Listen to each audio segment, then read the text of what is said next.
있습니다. 그리고 일반적인 경진 운동에서 운동량과 운동 에너지 모두 가운동량과 회전 운동 에너지로 표현이 가능합니다. 가운동량 같은 경우에는 문체 관성 모멘트 곱하기 경진 운동의 질량과 속도를 곱한 것과 같은 개념이라고 보시면 되고요. 회전 운동 에너지 같은 경우에는 가속 모멘트에다가 각속도의 제곱을 곱하게 된 것인데, 이것은 경진 운동과 차원이 같다는 속성을 가지고 있습니다.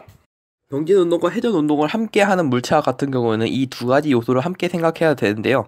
일단 관성 모멘트를 구한 후 에너지 보존 법칙과 구름 운동의 법칙을 사용하여 물리량들을 구하는데요. 이때 주의해야 할 점은 입자에 병진 운동만 있는 것이 아니기 때문에 항상 회전 운동에 대해서 고려를 해줘야 하고, 그 다음에 에너지 보존 법칙을 사용할 때 회전 운동 에너지를 사용하며 가운동량 보존 법칙도 만족해야 한다는 점, 이 점들을 고려해야 할 것 같습니다. 다음은 유체역학에 대해서 설명을 하도록 하겠습니다. 유체학 같은 경우에는 강체와는 다르게 모양이나 용기나 힘에 따라서 모양이 바뀐다는 특별한 성질이 있습니다. 그렇기 때문에 강체처럼 이렇게 위치가 똑같다는 그런 성질을 적용시켜서는 안 될 것이며, 유체의 입자 하나하나를 다 이제 뉴턴 역학으로 나타내야 되는데, 이 역시 너무 어렵기 때문에 새로운 유체역학이라는 시스템을 만들어서 유체 운동에 대한 물리적인 분석을 하기에 편리하게 만들어 놓았습니다. 경진 운동과 같은 경우에는 어떤 물체에 포함되어 있는 물질의 양을 질량이라고 나타냈고, 이것을 관성의 크기로 나타냈습니다. 하지만 유체역학과 같은 경우에는 유체 전체의 무게보다는 유체의 단위 부피당 질량, 즉 밀도를 더 선호하는 경향이 있습니다. 그래서 유체역학과 같은 경우에는 질량 대신 밀도를 사용합니다. 또한 경진 운동 뉴턴 역학에서는 일과 에너지를 주로 사용하지만 유체역학에서는 압력을 사용하는데, 원래 교과서에는 이 압력이 힘을 대신하여 나와 있었어요. 하지만 이 압력 자체는 스칼라이고, 다음에 이제 곧 나올 베르누이 방정 경진 운동의 역학적 에너지와 비슷하다는 사실로 보아 이 압력과 같은 경우에는 1로 보는 게 더 적합하다고 생각했기에 이를 압력으로 나타냈다고 표현을 하였습니다. 운동에서 물체의 질량 곱하기 속도로 표현되는 운동량 같은 경우에는 드디어 나올 연속 방정식이 운동량 보존 법칙과 유사하다는 점으로 보아 유체역학 질량 흐름률로 봤다고 보는 것이 타당합니다. 유체역학에서 고려해야 할 원리는 4가지인데요.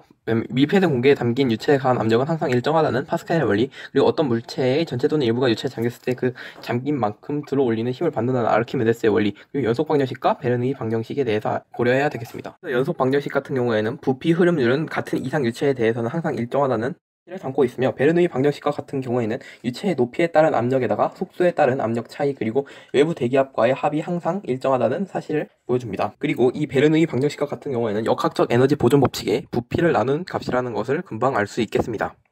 우리가 자연 상태에 있는 모든 물질들을 각각 관찰하는 것은 매우 어렵고 불가능에 가까우며 고려하기엔 실용성이 좀 떨어집니다. 열역학은 전체 에너지의 흐름이나 변화를 중점적으로 두고 있습니다. 현재 열역학은 물리를 제외한 화학이나 공학 등등의 많은 분야에서 연구하고 활용되고 있습니다. 열역학을 자세히 설명하자면 분야가 너무 넓고 방대하기 때문에 열역학에서 가장 중요한 열역학의 여러가지 법칙들이나 열평형에 관련된 정보 등등을 설명하는 것으로 마무리하도록 하겠습니다. 자연계에서 꼭 지켜져야 하는 열역학의 원칙에는 4가지가 있는데, 열역학 제0법칙이라고 불리는 열평형 법칙과 열역학의 세 법칙이 있습니다. 열역학 제1법칙은 개가 열을 받으면 개의 내부 에너지가 변하거나 외부에 일을 하는 것 중 하나를 한다는 것입니다. 개가 받은 열은 손실되지 않는다는 점이 열역학 제1법칙이라고 할 수 있겠습니다. 열역학 제1법칙을 따르는 특수한 경우에는 받은 열이 0인 당열 팽창 수축 과정이나 개와 주위에 열 전달이 없으며 개가 일도 하지 않은 경우인 자유팽창, 그리고 외부의 한 일이 0인 경우인 등적 과정, 그리고 온도를 일정하게 유지하고 압력과 부피를 증가하는 과정의 등원 과정이 있겠습니다. 제2법칙은 엔트로피 증가의 법칙인데요. 고립계 내에서 무질서도를 나타내는 엔트로피는 시간이 갈수록 증가한다는 것입니다. 이 열역학 제2법칙을 통해 열 그리고 에너지가 높은 쪽에서 낮은 쪽으로 이동하는 이유 등등을 알 수 있습니다. 열역학 제3법칙은 네른스트 플랑크의 정리라고도 하는데요.